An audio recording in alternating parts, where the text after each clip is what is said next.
Megastar Biolangi, ya bino ya kalebo bisoblo na makutima wangiza radio c'est bon kitoko, Arsène kitoko babi kaso, c'est bon kwa dola na nzemiso. Émission na so mesure King Bundes kitoko bosa boni na chaîne yo. Boni nga pe émission boni nga ngai, boni nga pe mwana mobalo ba fan nga tout. Baptisé émission bokota a Biolangi la Megastar, la presse congolaise. Arsène kitoko. Kitoko, c'est bon, dit au bar tokos. Je ne sais pas, toi tu manges combien de fois par jour? Parce que moi, je me rappelle quand j'étais encore petit, toujours dans ces mêmes pays, je mangeais 3 fois par jour. Mais vous, aujourd'hui, je vous demande, vos journalistes, vous mangez combien de fois par jour? Nos militaires mangent combien de fois par jour? Les policiers mangent combien de fois par jour? Comme ça, vous allez me dire que non, on n'est pas dans le chaos. Non, le pays est dans le chaos. Les choses vont très mal. Le Congo appartient à tous les Congolais. Il faut conscientiser les gens.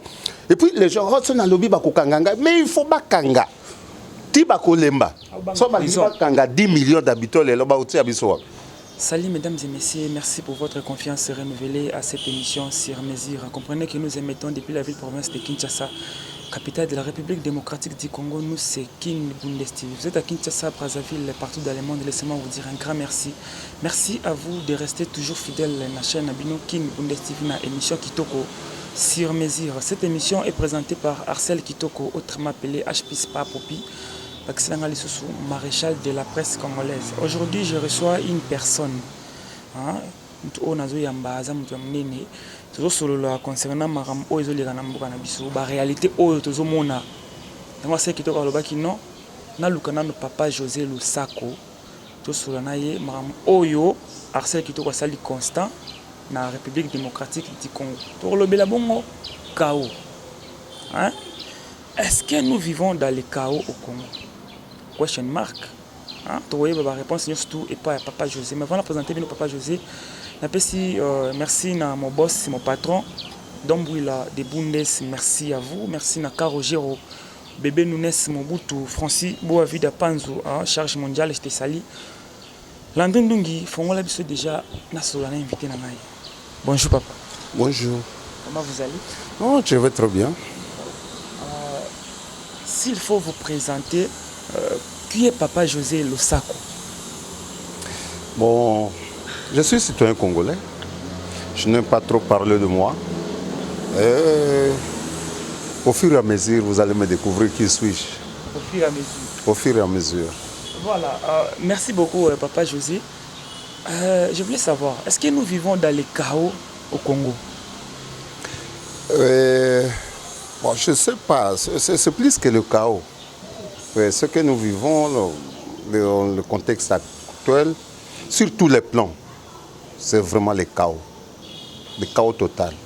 Alors, Papa José, qu'est-ce qui prouve que nous vivons dans le chaos au Congo? Moi, je ne sais pas. Toi, tu manges combien de fois par jour? Parce que moi, je me rappelle, quand j'étais encore petit, toujours dans ces mêmes pays, je mangeais 3 fois par jour. Mais vous, aujourd'hui, je vous demande, vos journalistes, vous mangez combien de fois par jour? Nos militaires mangent combien de fois par jour? Les policiers mangent combien de fois par jour? Comme ça, vous allez me dire que non, on n'est pas dans le chaos. Non, le pays est dans le chaos. Les choses vont très mal. Alors, Papa José, qu'est-ce que nous pouvons faire pour éviter les chaos au Congo? C'est un problème de conscience. Il faut que ceux qui gouvernent sachent qu'une fois arrivé au pouvoir, je suis un serviteur. Je dois travailler pour mon peuple, je dois travailler pour ma nation. Mais lorsqu'on commence à travailler pour soi-même, pour ses intérêts personnels, on vivra toujours le chaos. C'est un problème d'homme. L'homme congolais n'est pas encore préparé pour servir. Apparemment, c'est comme si chacun est là pour se servir là où il est. Alors, où est le compte de la population dans tout ça? Mais le chaos a pour origine la malgestion. Il y a une mauvaise gestion de la chose publique. Voilà. Vous n'allez pas me dire qu'à l'époque belge, tout était en rose. Non, il y avait des failles, mais on ne sentait pas. On ne sentait pas. Moi, je me rappelle quand j'étais encore enfant, je me rappelle où dans le camp militaire, il y avait des cantines. Les militaires ne sortaient pas dans la rue pour venir piller les gens, pour venir rançonner les gens comme je le vois aujourd'hui. C'est pour dire qu'il y a un problème, il y a un fossé qui s'est creusé.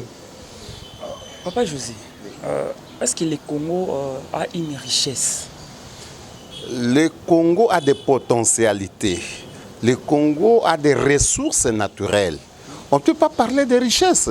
Les richesses, c'est lorsque on transforme ça.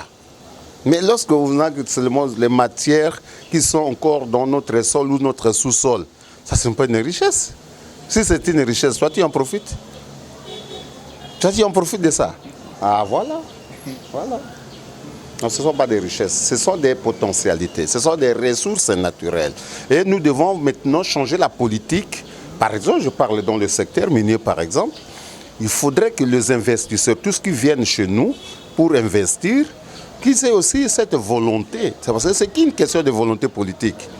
Hein? Si nos matières premières sortent toujours à l'état brut, c'est le Congo qui est perdant. Mais si on pouvait transformer ça, ça va devenir des richesses. Voilà. Ça, c'est dans mon entendement.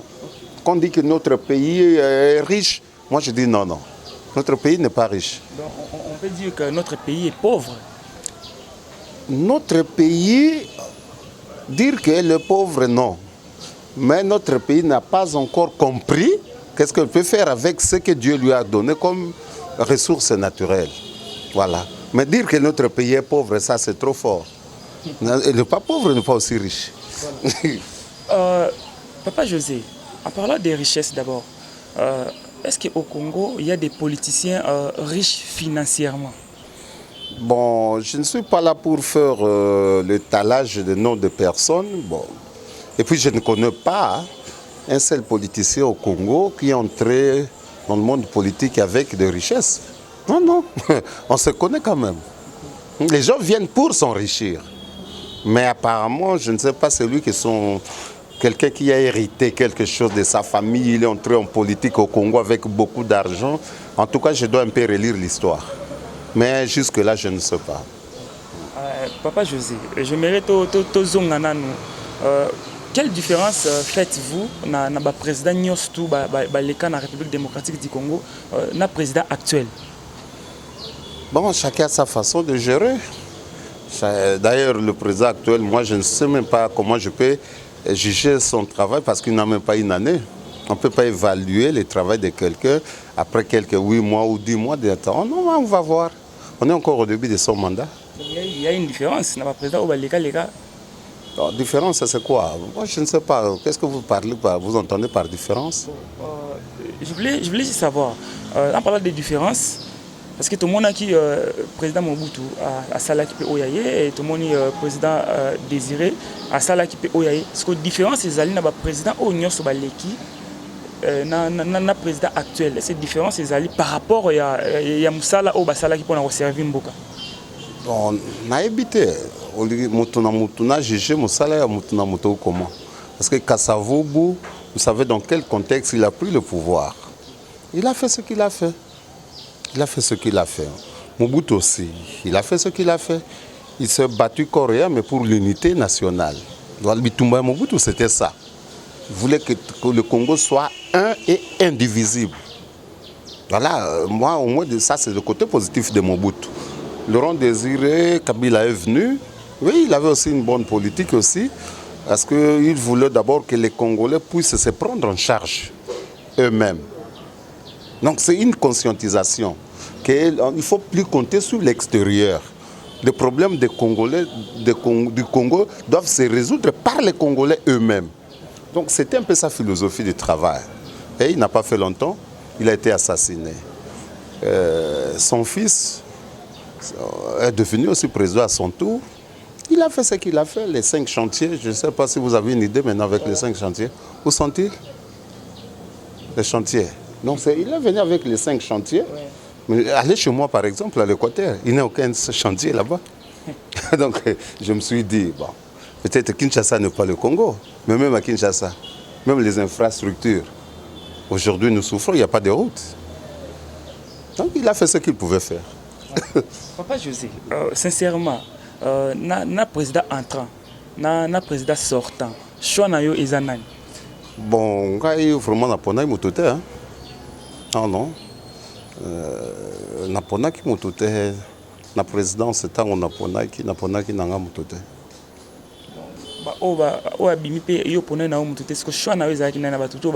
Je n'ai pas de choix. Lorsqu'on devient chef de l'État, on devient chef de l'État pour tout le monde. Vous votez, vous votez. Lorsqu'on devient chef de l'État, c'est fini. Je n'ai pas de choix. Je n'ai pas de choix. Mais? Voilà, Papa José, tu n'as pas de choix. Quand tu regardes le profil, il y a président de la République, Fati. Personnellement, tu te dis quoi pour la RDC? Est-ce qu'à venir, Ezali pour Mboka Nabiso? Bon, ça, d'abord, d'où vient-il? Il vient de l'UDPS. Ça, c'est un parti de gauche. Donc, ce sont des socialistes. On va voir le peuple d'abord. Est-ce que ça va se traduire en réalité ou c'est seulement un slogan? Donc, s'il va s'occuper du social, là, ce serait un grand défi à relever. Parce que c'est le social qui est à la base de tout. Parce que si le ventre, on dit d'ailleurs, il y a un adage qui dit le ventre affamé n'a point d'oreille. Si d'abord le ventre dit Congolais, le problème d'abord du ventre ne m'est pas encore résolu. Peu importe les changements de président, on peut avoir 50, 100 présidents, même un président par jour. Il n'y a que celui qui va s'occuper du social des Congolais. Celui-là, en tout cas, moi, je vais l'applaudir. Papa José, on a dit que nous avons une émission. Il y a des questions. Olivier Rankiala à Toulouse, il y a une question à lobby. Tout n'a Papa José. Est-ce que Papa José a une confiance et espoir? Il y a un nouveau président qui a changé Mboka Nabiso. Bon, c'est vraiment trop tôt. Hein? On a deux billes. On parlait, si je t'ai dit que on ne peut pas évaluer le travail de quelqu'un dans moins d'une année. Mais je vois quand même qu'il y a quelques pistes de solutions. Ça promet. Ça promet. Ça promet. Avec tous ces voyages qu'il est en train de faire, d'abord, l'image du pays qui était ternie, maintenant sur le plan international, le Congo commence quand même à récupérer son image d'antan. C'est déjà quelque chose de bon. Là, je peux le féliciter. Papa José, ce qui est au la caméra, il y a l'André Oyebisabiso, pour le Congo et Bonga, et Senga Nini. Non.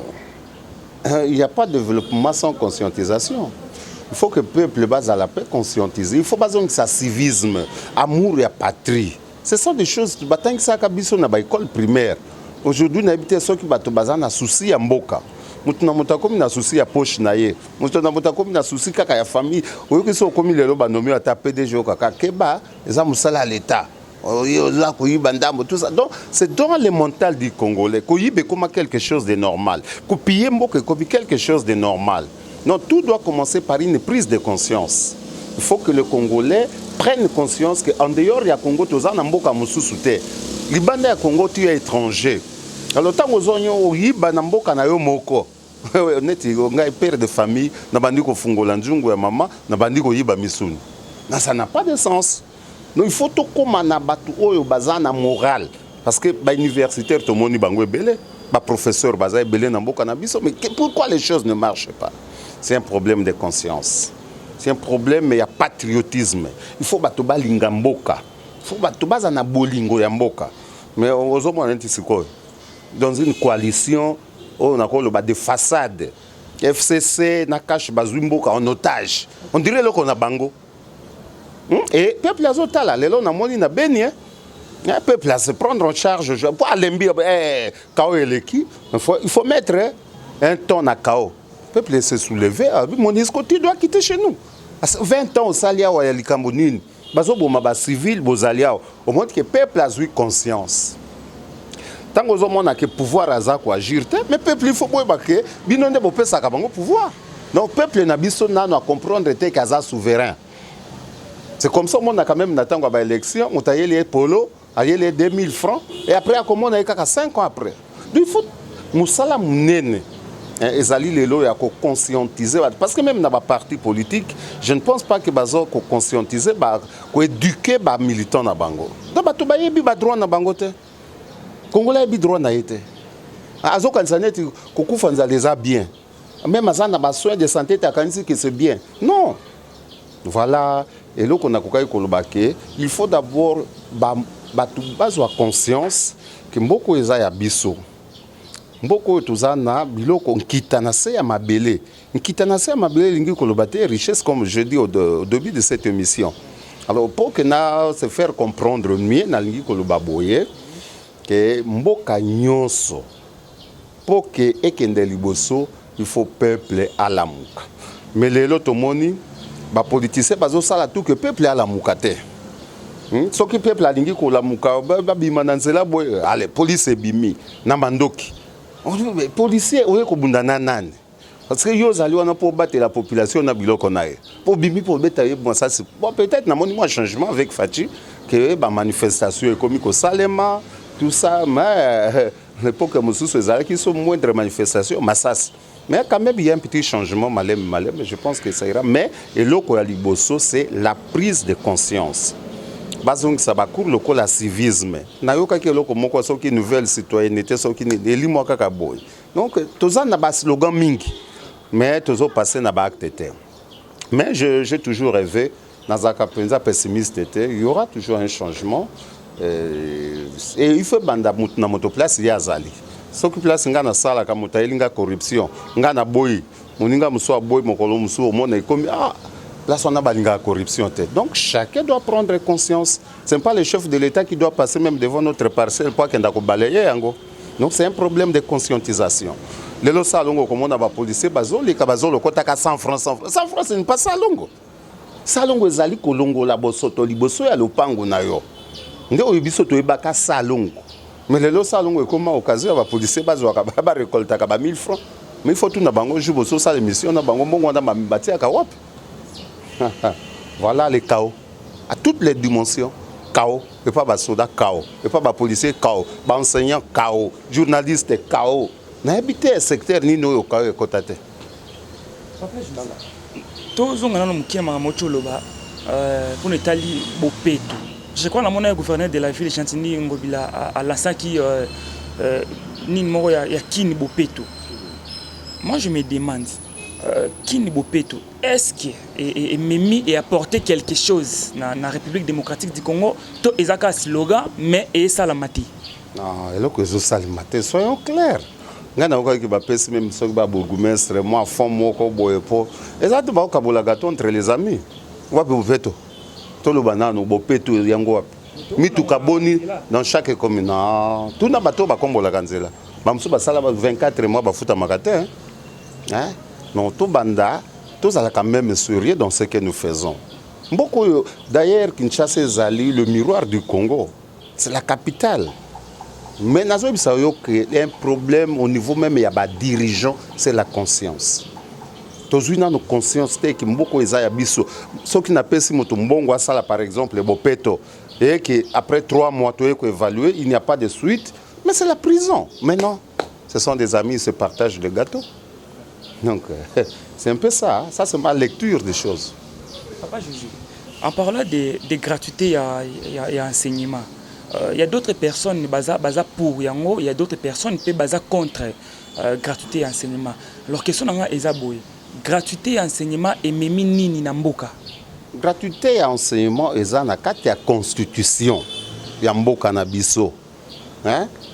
Et ça, le président Fatima Motoye na yangote, ils ont déjà la constitution. Mais il ne suffit pas seulement que l'école comme gratuite, non. Il fallait aussi des mesures. Parce que bien la première, deuxième. Moulo mususu troisième, quatrième. Ce qui bakendaki molo, ingaki ezala moi bien. Mais là, c'est qu'on est dans l'école catholique. On me dit que non. Enseignant mususu banda iko toucher $700. Donc na mbongo ba parents ba banda iko pesa. Lelo yo ba gratuité salemi, c'est-à-dire ba parents ba banda su ko pesa ba contribution en terre. Alors yo mutu banda toucher $700, oya ko se retrouver na 300 000 francs congolais. Vous voyez ce que ça fait? Yongo zo mona ke on se ko risquer ce qui ba mesure d'encadrement malamute, c'est-à-dire la chute encore de notre enseignement. Parce que mutu ya ko zo pesa cours, azali susu na conscience professionnelle te. Ata libenga nanga ekondi nga moto na uti na $700 na kiti na 300 000 francs yebsa ngai mosala ni enseignement na utangisa bana na biso. Donc l'idée est bonne parce que ça na kati ya constitution ya mboka na biso, mais il fallait ba technicien ba sunga mokonzi ba mesure d'encadrement et puis ekenda étape par étape timbala moko de première année primaire ti na 8e année. Donc pour nanga personnellement On a trouvé que c'est bien parce qu'il y a les jeunes parents, l'État a eu charge naïe.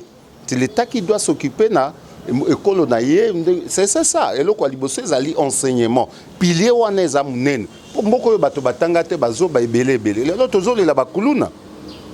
Mais ceux qui parents oyo bazana bizoeli muke, école ekomi kozwa bana na bango en charge. C'est une bonne chose. L'État a commis kozwa bana en charge. C'est une bonne chose. Mais il faut des mesures d'encadrement. Moi, j'aurais souhaité que Tokenda, étape par étape, surtout bandaki même gratuité quand la première année, deuxième primaire. Tout le monde n'a pas comme na 3e, 4e, 5e, 6e. Donc, na moni ngaz a réussi. Mais bon, on va se battre. Na moni mo konzipe azola lisami sote par-ci par-là, na kanisi azana mato ya zoyoka. Voilà, Papa José, s'il faudrait reprocher quelque chose na politicien, soit na politique ya mboka na biso, vous direz quoi? Bon, moi je dirais que tout ça na classe politique était. Tout ça classe politique na biso ezali déjà une classe politique.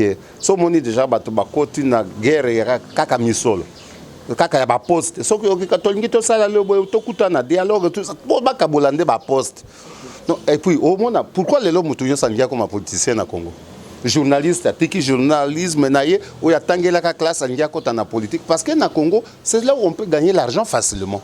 Mais ce qui politique est comique vraiment que na salé limbo kanangai pendant bien 5 ans et puis na tiki. Mais le lotal au bi ba élection ndenge le ka kimbalo. Papa, ce qui a postulé, suppléant na moi si ou bien moi na. Ce qui n'a quelle place moi si n'a remplacé. Non, voilà une telle classe politique. Beaucoup de compter na bateau modèle wana. La preuve est que rien ne marche. Comme ça, il devait nani. Ce qui cache bolobi na biso boy, FCC comment na biso boy.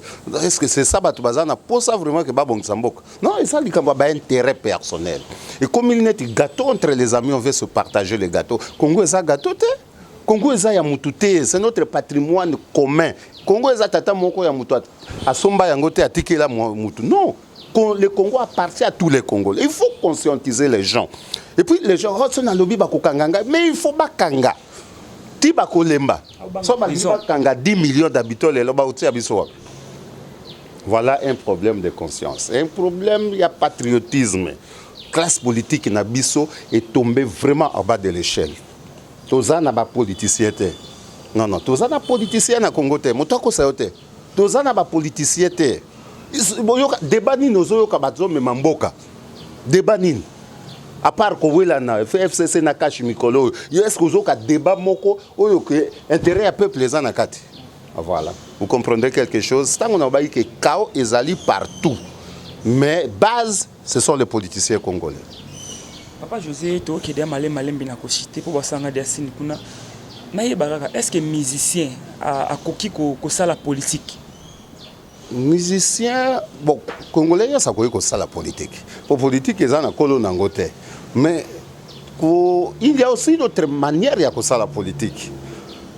C'est-à-dire, les gens qui ont banzé monet naoka mukolongo na le kinangai mwana nangai baloteli a salinze moko sur le chaos. Mais ceux qui banzé mboya boye ba ko véhiculer yango. Les gens na uti koyoka nzemo moko awa Monisco allez-vous-en. C'est ça musicien qui chante. Mais ça y est un sujet vraiment politique. Donc, les musiciens ont un rôle dans bango. C'est question de valoriser les artistes na biso. L'État peut venir bango en aide. Mais bazali net ba de laisser sur compte. Yango monike moto asali moi banzembo na lobi après akimi akembo kabapaya. Mais ceux qui na ministère de la culture et art ba qui vraiment orienté ba musiciens na biso.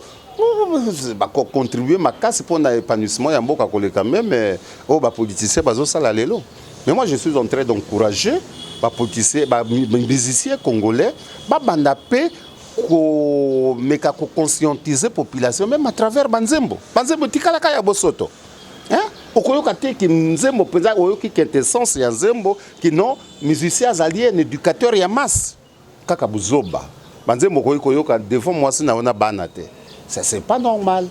Mais comme ça, la politique, mais il y a aussi notre façon de faire la politique sans que vous ayez une politique active. Il y a plusieurs façons de faire la politique. Ce que je fais maintenant, c'est la politique. Je veux que le peuple congolais va comprendre que le Congo est à Bisso. Hein? Debout, Congolais, mais on n'est pas debout. Même debout. Il faut que les gens sachent se mettre debout. Voilà, Laurent Désiré Kabila Loubaki, organisez-vous, prenez-vous en charge. Ce que l'État a commis irresponsable. Mais vous ne pouvez pas s'organiser. Population, peuple qui est armé, c'est une force. Mais bato ba éviter. Vous voyez de telles choses. Oui, ce qui est bon, c'est un bon. Ma Belge, je vais bon Congo. Voilà. Voilà, merci beaucoup Landrine Ndungi. Il y a deux questions na Papa José. Papa José, s'il faut aussi la réflexion na politique il y a 1960, Tilelo au Kolobani. Mais nasi na bisaki lelo que en 1960, tango Mundele accueilli, cuisinier à Mundele a commis politicien, donc bazala qui préparait pour gérer. C'est ça la politique en 1960.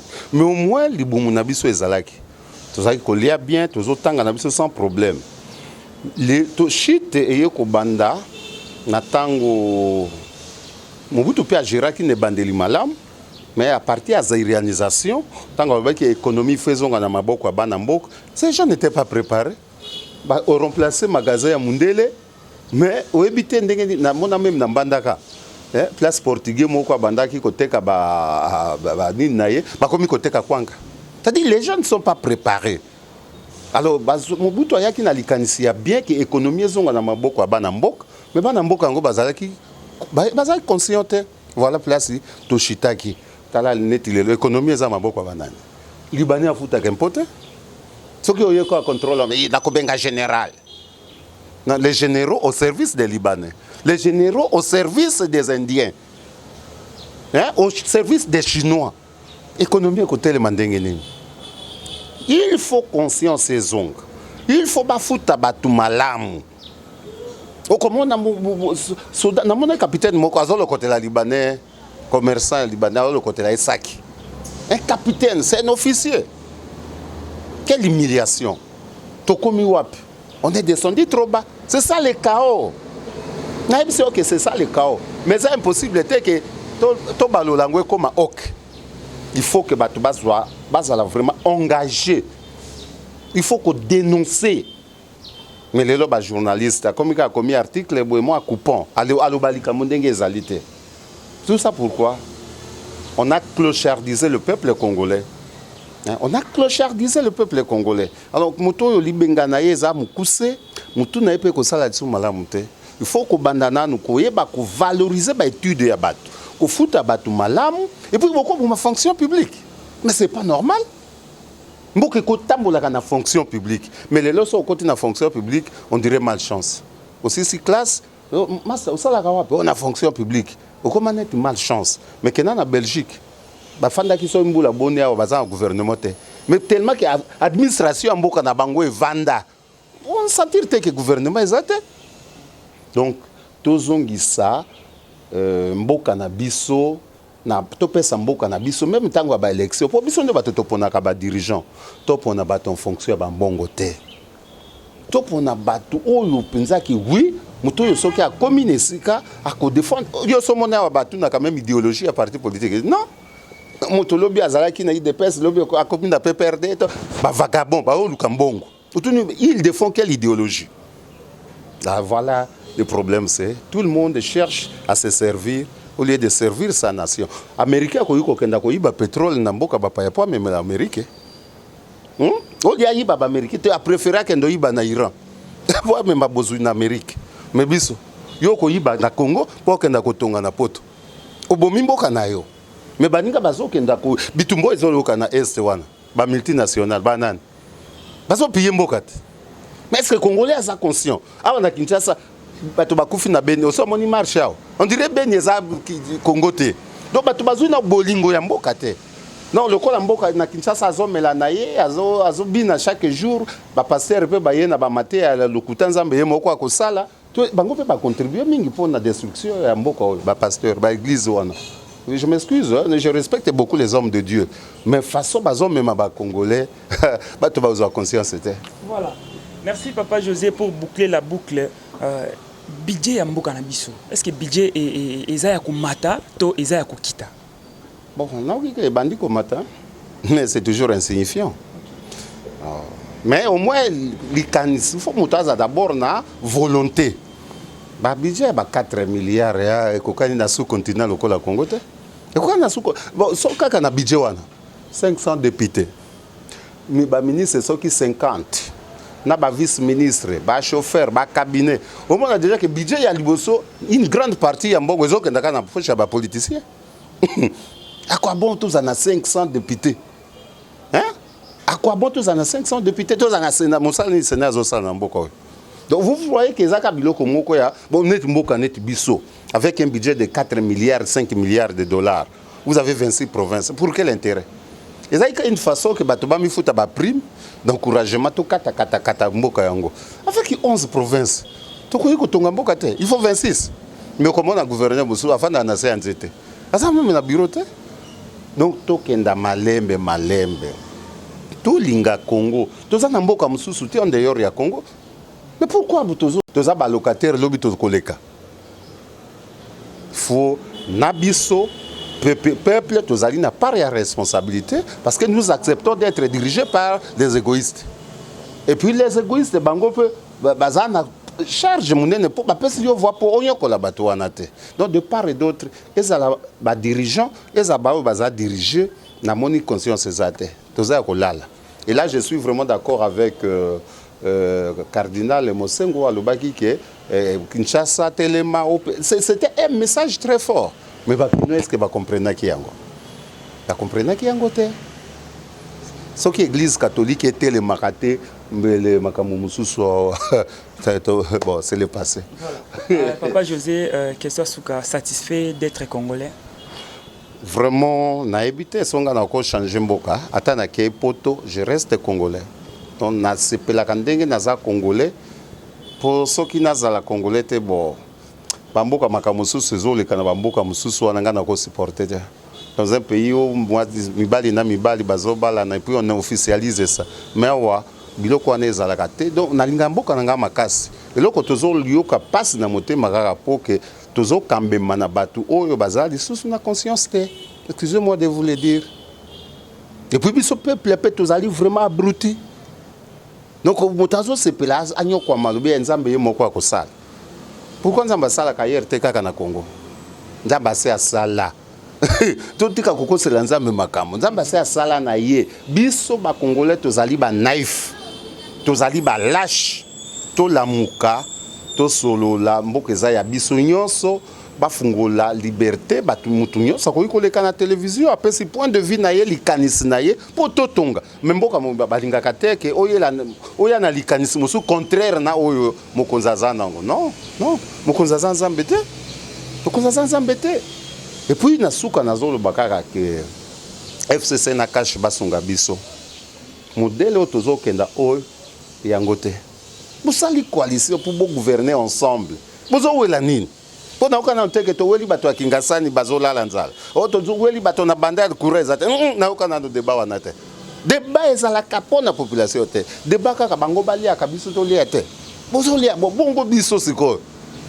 Voilà un peu inquiétude nangai na coalition.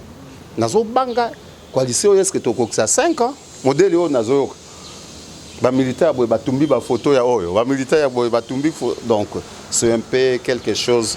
On dirait que Congo est allé et comme si on a bipolarisation, c'est comme un monstre. C'est déjà un problème très sérieux.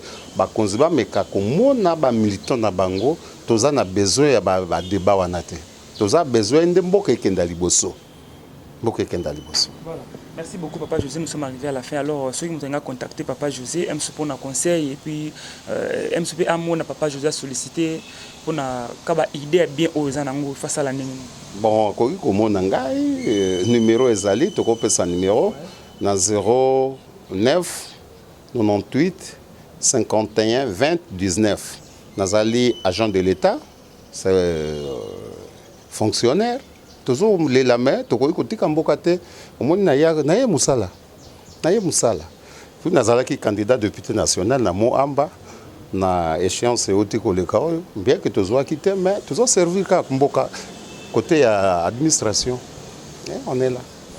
Papa José, impression na yo par rapport à l'émission? Émission eza kitoko, tozoluka émission ya boye, émission ya proximité oyo population moni que na sepeli po eza bilingue, eza français, eza lingala, bilingue peut permettre mutu nyonso à comprendre le message malam. C'est vraiment là côté on a coup de chapeau. Merci. Voilà, nous sommes arrivés à la fin. À titre de rappel, tu as Maki Bongo, Papa José Losako. Je crois que tu as lobby Papa PC numéro. Ceux qui besoin été, au benga numéro où ils ont affiché, on a trouvé un contact na Papa José Losako. Merci na Landrine Dungi, caméraman suspect. Merci na Emmanuel Kayamba, Motobonzambe. Merci na mon boss, mon patron, Dombouila de Bundes, Karogero. Merci na yo, Dadi Avom Palanka, le garçon canadien, je te salue. Bah, merci Ebele na yo Kati Wawi na première dame ba lobita acoustique na Bruxelles. Bah, merci Ebele pour na soutien. Merci na balobi wana ya ngamoko ya Kati Tania la Fernandez Mama Paradis. Bah, merci Ebele Anel Capis 10 je te salue. Abonnez-vous massivement à la chaîne Abino Kin Bundes TV Bokozala jamais déçu. Merci na mon cordon Victoire Likunde. Ah bah merci Ebele na yo. Merci pe na Jonathan balobi nouveau recrue na Kin Bundes TV. Tokuta ina bino très prochainement na invité monsieur pourquoi pas na numéro monsieur.